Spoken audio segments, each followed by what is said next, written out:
Once upon a time, in a small village in Italy, there lived an old and kind woodcarver named Geppetto.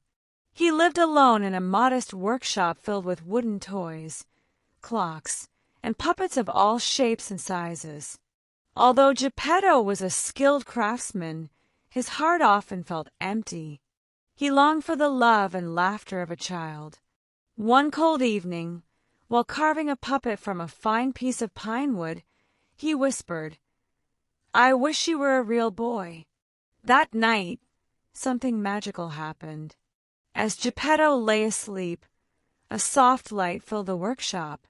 A beautiful fairy appeared, drawn by the sincerity of Geppetto's wish. With a gentle wave of her wand, she brought the wooden puppet to life. The puppet opened his wooden eyes and smiled. The fairy said, "Little puppet, your name will be Pinocchio.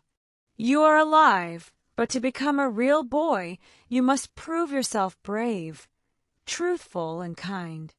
Geppetto awoke the next morning to find his puppet walking and talking. At first, he was frightened, but soon his fear turned to joy. Overwhelmed with happiness, Geppetto treated Pinocchio like a son. He gave him clothes, shoes, and even a small school bag. He wanted Pinocchio to learn and grow like a real child. Pinocchio was curious, cheerful, and full of questions about the world. But he was also naive and easily distracted. On his first day of school, Pinocchio promised to go straight there. But as he walked through the village, he heard music and laughter.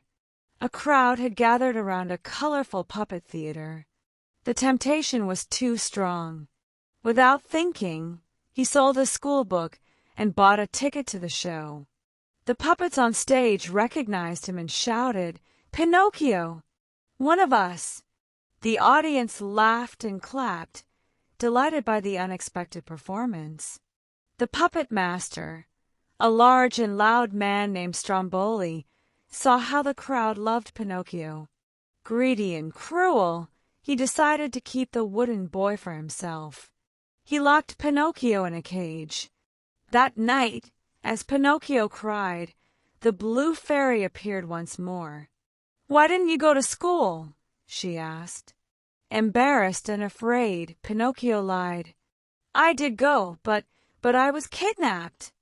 At that moment, his nose grew longer and longer. The fairy looked disappointed. "Remember, Pinocchio, lies grow quickly. Tell the truth, and I will help you." Ashamed, Pinocchio told the truth.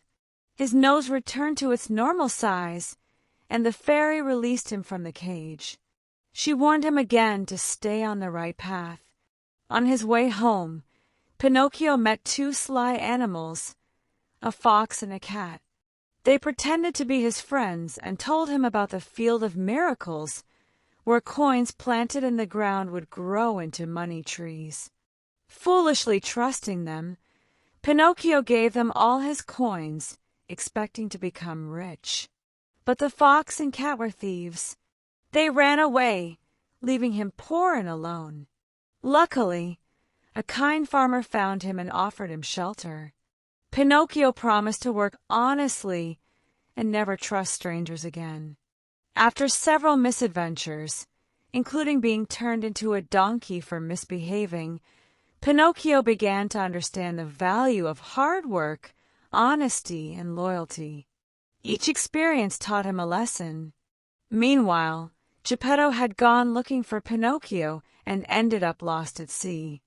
Pinocchio, filled with regret and love for his father, set out to find him. He searched for days, crossing mountains, forests, and rivers. Eventually, he discovered that Geppetto had been swallowed by a giant whale named Monstro. Without hesitation, Pinocchio jumped into the ocean and was swallowed too. Inside the dark belly of the whale, father and son were finally reunited. Geppetto hugged Pinocchio tightly, tears in his eyes. Pinocchio devised a clever plan. He gathered pieces of wood and started a fire. The smoke made the whale sneeze, and they were expelled out of its mouth, flying into the sea. They floated on a piece of wood back to shore, exhausted but alive. That night, as Pinocchio lay asleep beside Geppetto, the fairy appeared once again. She had watched his journey and seen how he had changed. "You have proven yourself brave, truthful, and kind," she said. With a wave of her wand, she transformed Pinocchio into a real boy. His wooden body became warm and soft, his eyes sparkled with life, and he breathed his first breath as a human. Geppetto woke to find his dream come true. He cried tears of joy, hugging his son tightly. From that day on, they lived happily together. Pinocchio never forgot the lessons he learned. He went to school, helped others, and always told the truth. He was no longer just a puppet. He was a real boy, not because of magic, but because of the choices he had made. And so, the story of Pinocchio teaches us that being real is not about how we are made, but who we choose to be. Through truth, courage, and love, we become our best selves.